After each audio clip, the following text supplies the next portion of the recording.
Hey there, and welcome to the Impact Zone podcast. We are back once again to talk more TNA wrestling shenanigans.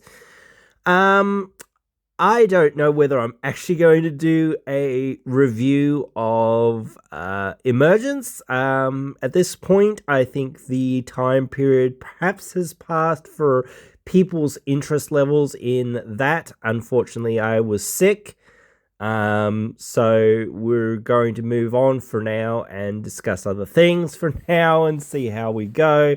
But obviously, if people do say, hey, please do that video on Emergence, yes, I will do it.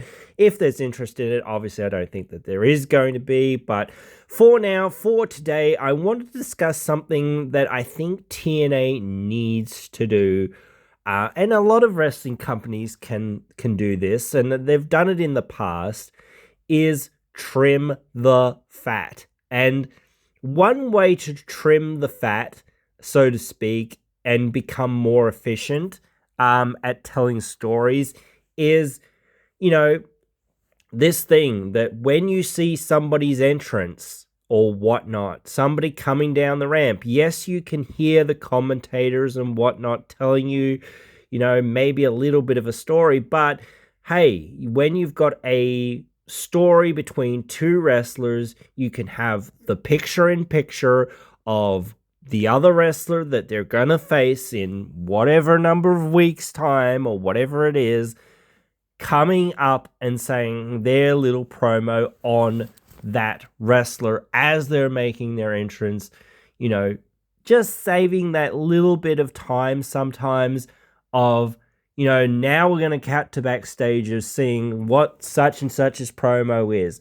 Yes, that's fine. Obviously, the thing is as well, it's like, yes, sometimes those backstage promos and whatnot are good to see in their entirety and whatnot, or have some of that sort of stuff. But, you can never say that you won't need them, but just saying, hey, okay, how can we, cut this down and make it, more of a thing that, flows throughout the show or flows throughout this match or whatever that this other person's now having or whatever it is. Or, before this match was about to go down, they did this promo, blah, blah, blah, backstage. You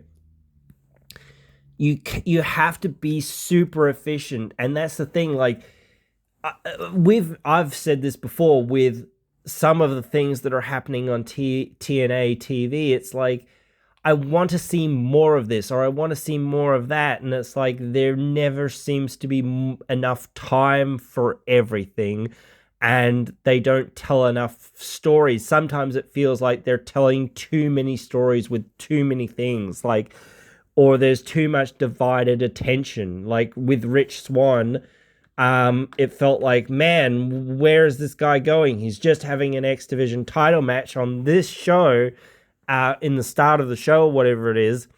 Then at almost the end of the show, he's attacking the ABC to set up a tag team match that happened the next week. And it's like, okay, if you were going down the route of him having a tag team title match, which was kind of obvious for a little while, or the First Class having a tag team title match against the ABC, that was kind of obvious a few weeks ago and whatnot. But I get that they were trying to do all that number one contendership to the X Division title, so that kind of took some amount of precedent. But again, like,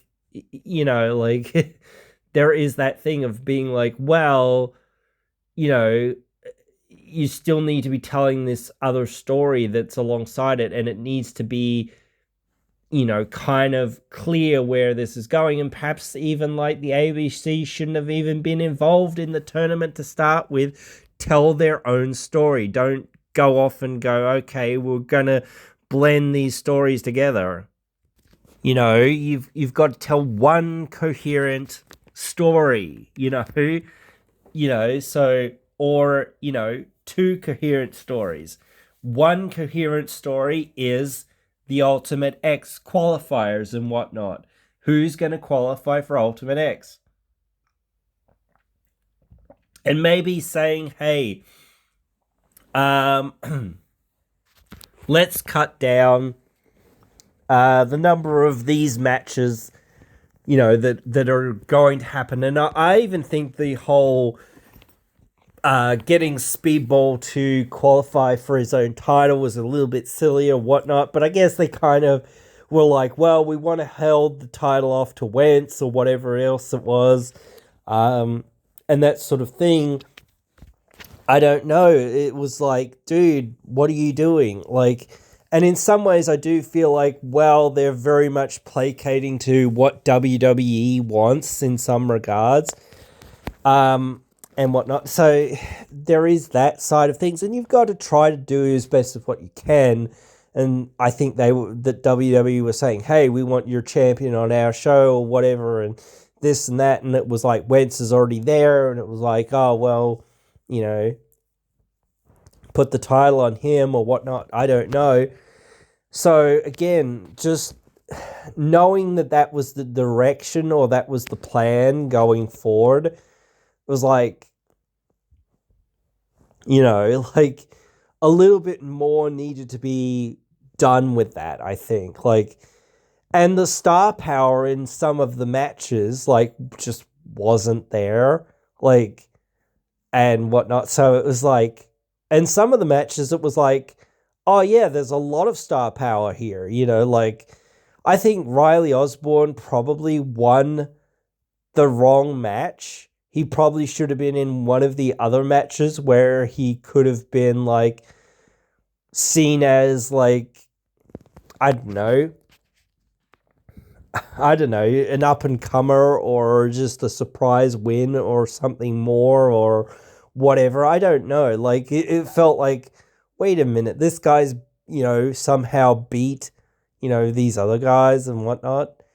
It just sort of, it comes quite out of nowhere, and you need more context than that to, I don't know, to do these things. And that's the problem of some of this sometimes. You've got to have things that sometimes on TV don't mean a whole lot to build to things that are on pay-per-view or whatever that do mean a whole lot more, having those stakes and whatnot on the line and whatnot. As we said with Josh Alexander and Nick Nemeth, it felt like, dude, this is a nearly bound for glory main event, and the heat from the storytelling was there. It feels the same way with Nemeth and Moose. That feels like, as I said before, I thought, well, maybe might save it for Bound for Glory or whatever, because that could be a decent main event, and whatnot. But it does feel like, well, this isn't the direction that they're probably going in, and I don't know, again, how much, sway it is because of WWE or whatever. But it does feel like, that match is being announced is good, because again, it's well, it'll start selling tickets, and it's the thing that, again, will draw the crowds and will draw the houses and whatnot. People want to see Moose. People want to see the world title defended. Dolph Ziggler, Nick Nemeth is sort of a household name. People everywhere know him. So I get why I get why they're kind of doing what they're doing with him, and they're trying to, again, build this big roster of whatnot, which they've sort of already have, but they're trying to build it to this more mainstream sort of place of sort of bringing in more mainstream fans and whatnot from NXT and from WWE and even from lapsed AEW fans and whatnot and things like that.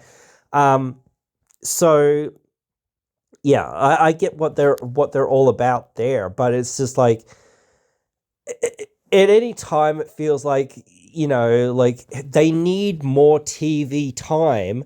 They also feel like they need more wrestlers, because it's when you have so much going on, it's like one of those things that it's like, well, you just want to see more and more and more. And the variety of some of the wrestling and wrestlers and whatnot that you get to see sometimes on a weekly basis or on a regular basis is kind of like, well, you know, could we see something else? Can we go somewhere else?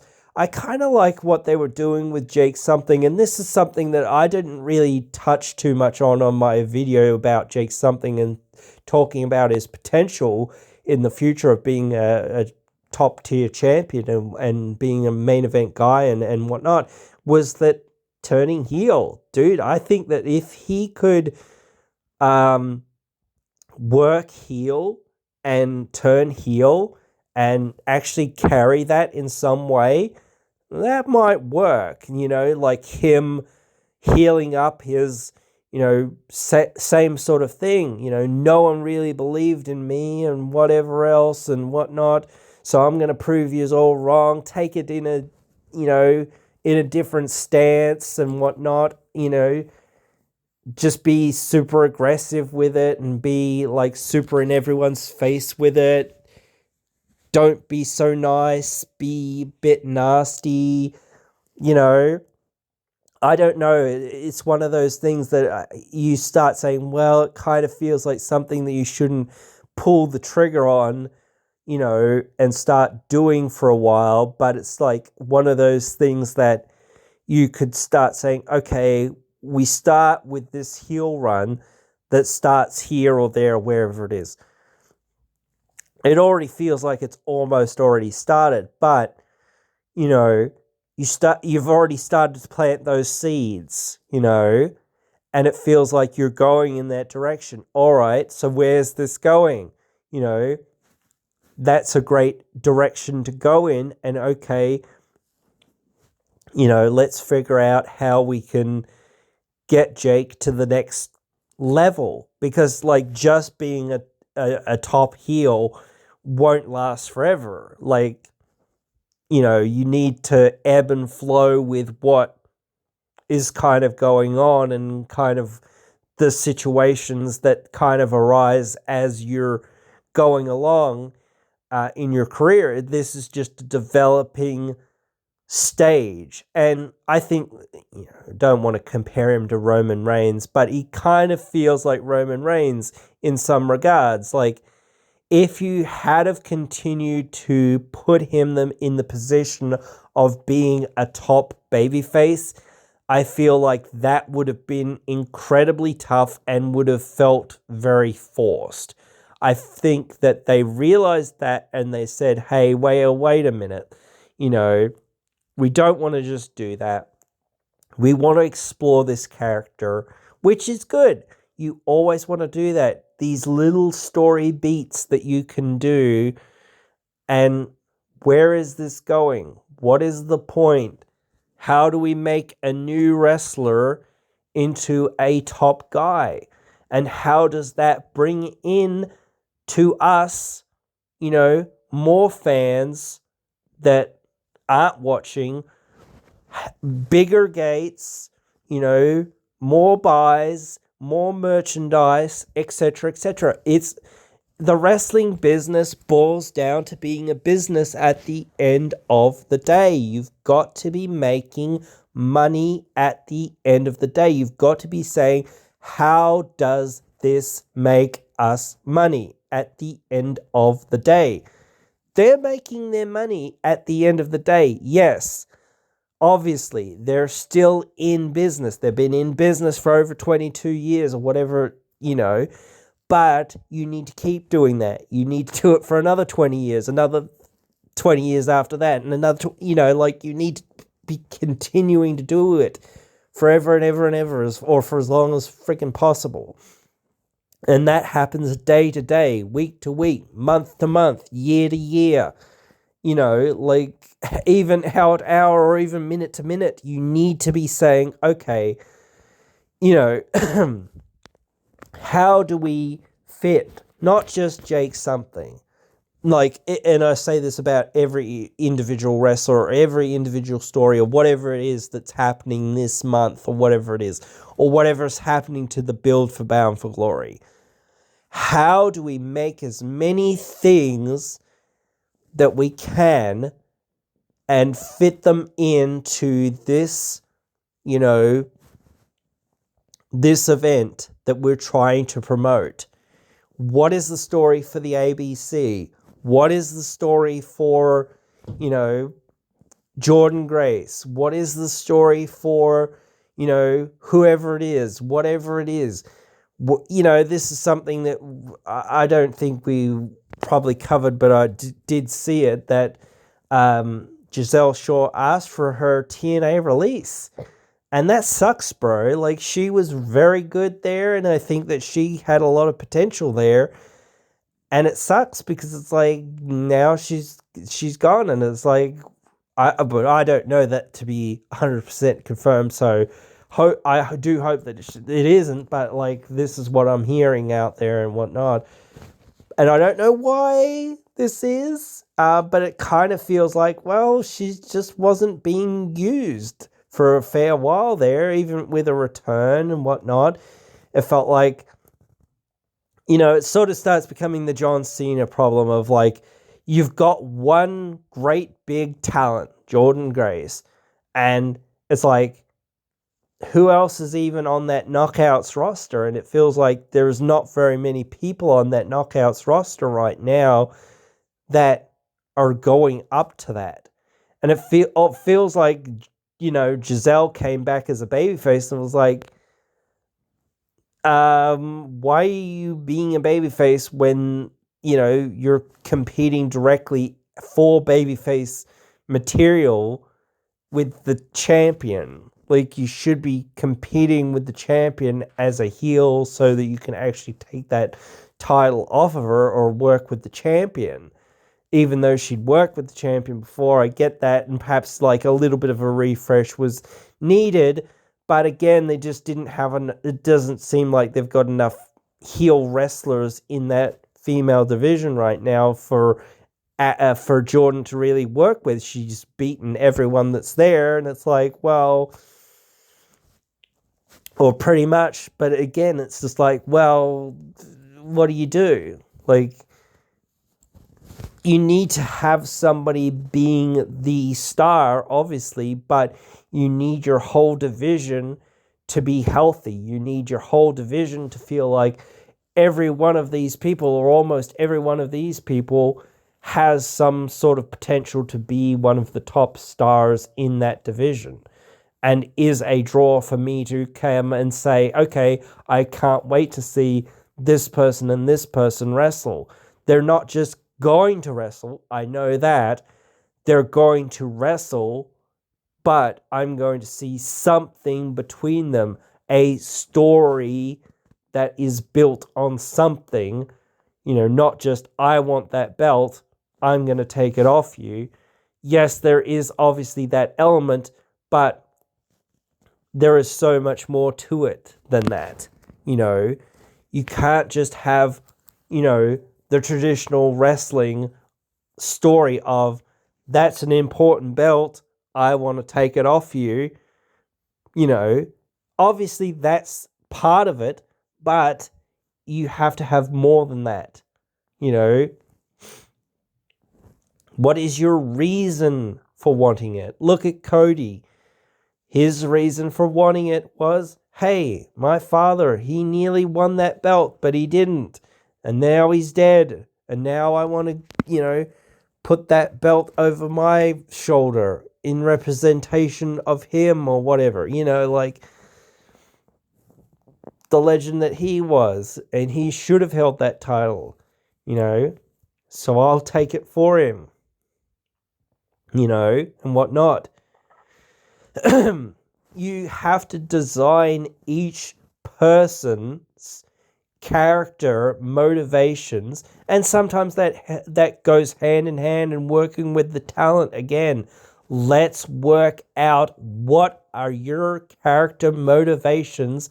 Why do you want that title? Really, why do you want that title?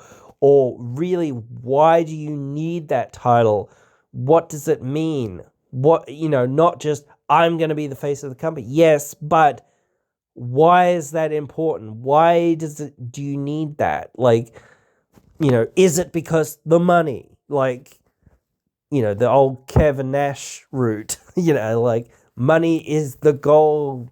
I need the money. I want to be Ric Flair. I want to be, first class. I want to be the jet setter. I want to be riding in them limousines. I want to be on the biggest house, whatever it is. Yes, that's a cliche, and that was what they did and whatnot in a way. But again, those are some motivations that some people still and will have.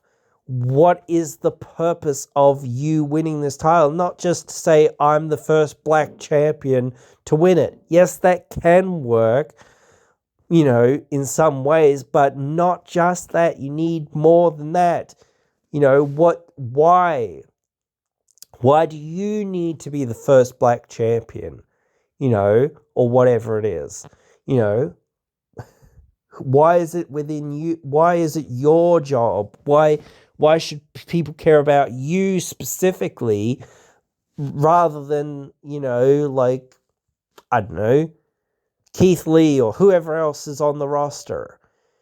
You've got to set yourself apart as an individual, like, and that's one of those things about, like, I get back to the efficiency of things. You need to be able to tell all of these different stories, and you need to say, okay, right, we've told a little bit of these people's story,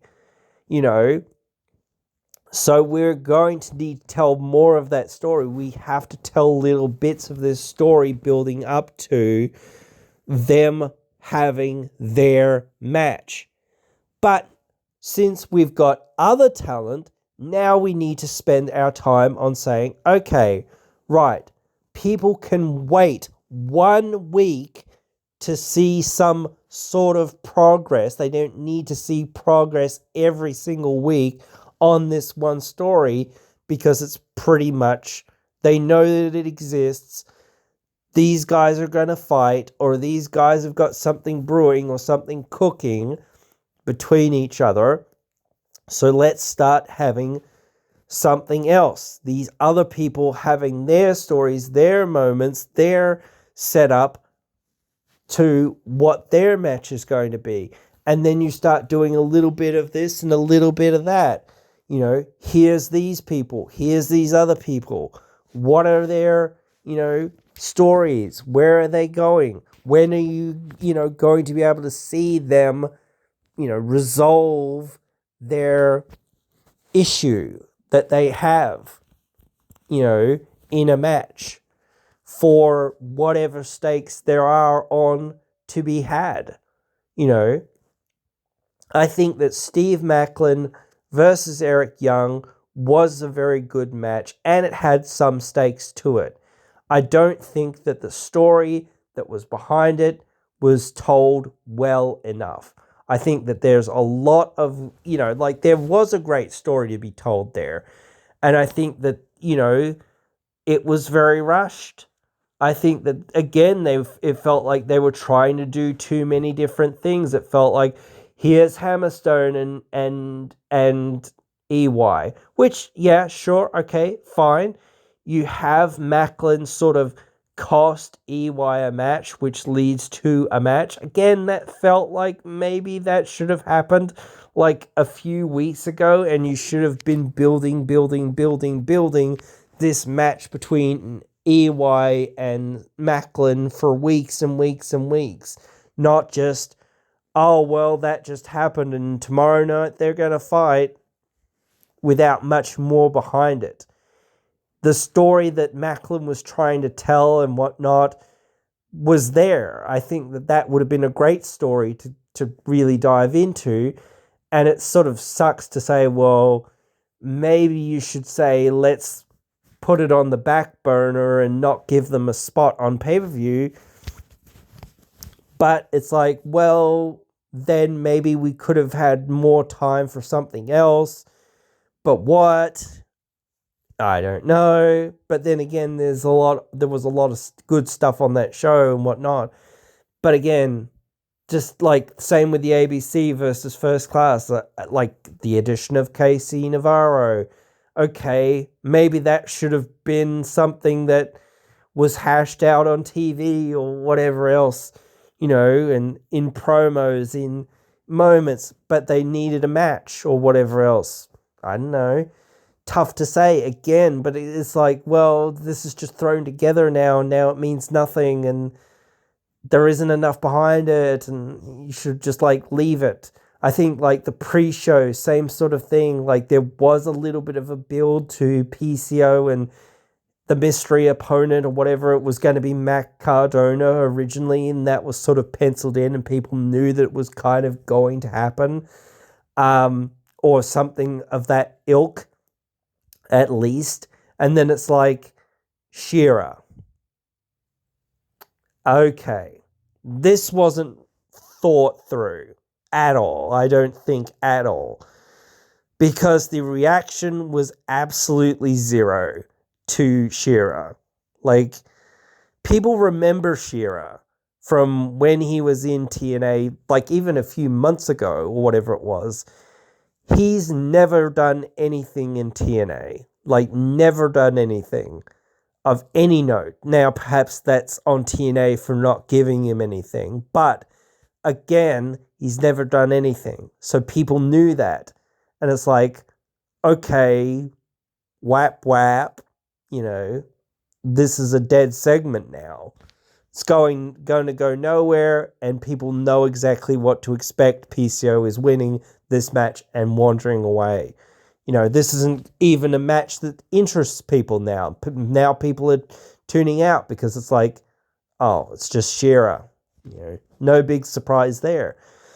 I feel like, like on TV or whatever, if it had been Khan and Shira in the tag team match, that could have been better, and then have Fulton come out because, like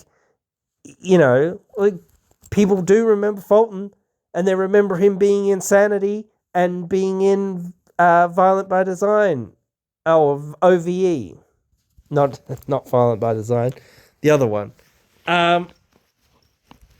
So again, and they know that he's a big bad man, and they'll probably be happy to see him.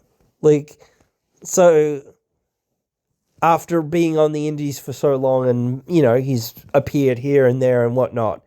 But, people will be like, oh, man, Fulton, we haven't seen him for ages, and, what's he been doing and whatnot? Does he have a chance? Maybe not, but it's nice to see him. Does this mean he's re-signed or something? He would have, in my opinion, would have been a better pick. I mean, there would have been a lot of other picks that I probably would have picked over him, but if he was coming back and doing stuff, then it's like, put him at the pay-per-view, because people would have cared more. Or even just Khan, the guy that he's been fighting an on and off battle with for months and months and months and months. Like, suddenly he's back after months of being away. Have Fulton and Shira in the tag match, and then have Khan come back. And then have Khan beat PCO or something, or whatever. I don't know. It sort of felt like they didn't again put enough effort into some of this. And this is sometimes, again, why you need your pay-per-views a little bit further apart, is because it's like, you need time to build things, and you need time to build coherent things. And that's maybe why some of these B pay-per-views or C pay-per-views or whatever don't get as much view or interest or intrigue, because they're just so fastly turned around, and you can't really do anything with enough story with those few weeks that you have sometimes. And they've had a fair few weeks, but it's just felt like they've been too focused on the Ultimate X qualifiers, and that is an important part, but it can't take over everything. And triple threats, I don't know. Maybe they should have done something else. I don't know. Because, it's like, well, you can't have too many matches. Like 1v1 matches or whatever, or beat the clocks or something like that. Type things or anything like that. It's just like, I don't know, tough, but it's one of those things you've got to think like, okay, we've got these 6 matches or whatever else it is. So, that's going to eat up a lot of TV time. I don't know. One match is tough again because it's like, how do you, or maybe it's just by random draw or something, like, or maybe it's, again, you've got to focus down on, it's, something that's, really involves these specific X Division guys or guys that you want to push into this X Division space. Not just, I don't know, the ABC who are trying to do their tag team thing. First Class who are also trying to do their tag team thing. You're muddying up your divisions. Like, you need clear-cut divisions. Like, it doesn't matter if your tag team guys are X Division guys or known to be X Division style wrestlers or whatever. That's fine. That's perfectly fine. Same with whatever. Like, it doesn't matter what division they sort of seemingly fit into. You have to keep your tag team division a separate division and fighting for those titles. Those titles should be the number one priority, nothing else, until like something else does become the priority for one party member or another and decides to split off from the team or whatever, or whatnot, that sort of thing. But again, that should be the tag team's goal. Same for the X Division guys. That should be their goal. Shouldn't be anything else. Every division should feel like that. You should feel like you know who these guys are in that division and you know who's going to automatically be in there. Throwing something out of left field a little bit is 100% fine sometimes, like Hammerstone. I think that was fine. But I think that you need to sort of understand that, some things will work bringing somebody in there because somebody like that can bring something else to, the story of the match, whatever, I don't know. And again, keeping it consistent, keeping everything seeming like it's flowing along and not just, like, oh, it seems like they've forgotten about Tasha Steelz and Giselle Shaw. They seem like they've forgotten about these other people that are on their roster. And I know some people are away injured, and I know some people are filming movies, and I know some people are doing other things. But again, the people that watch the show haven't forgotten about these people. And even just seeing something like a little piece of somebody saying, hey guys, it's Killer Kelly here.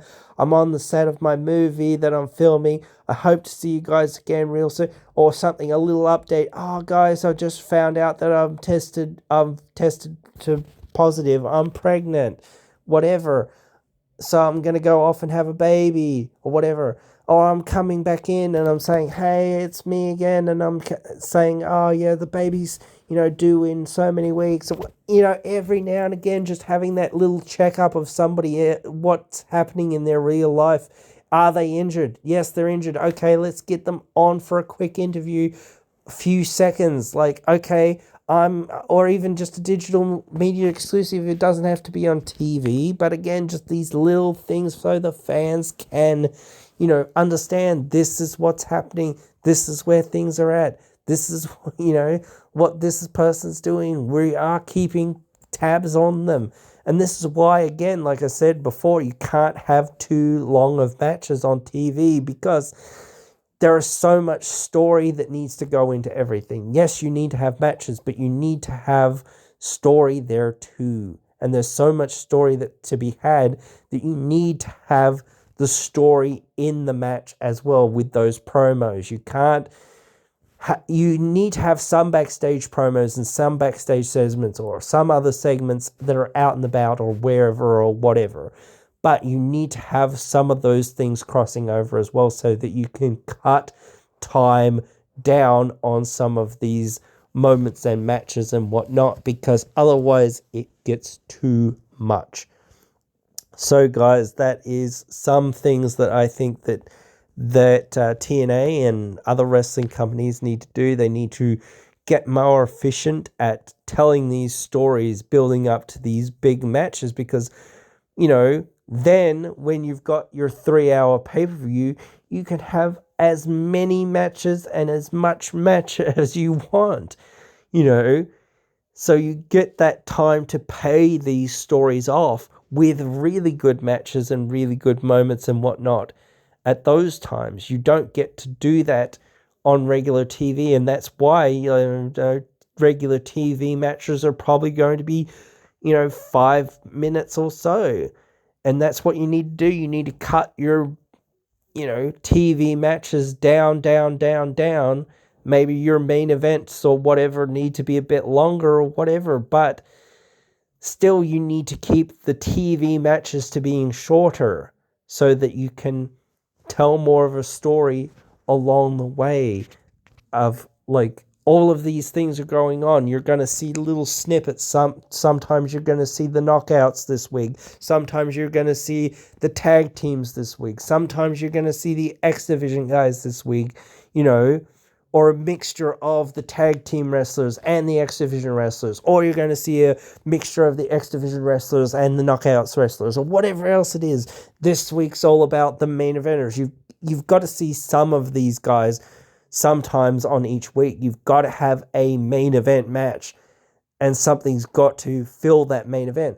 But again, of each week. But the X Division, the Knockouts division, the tag team division, all those divisions should be able to main event a TV episode of a wrestling show.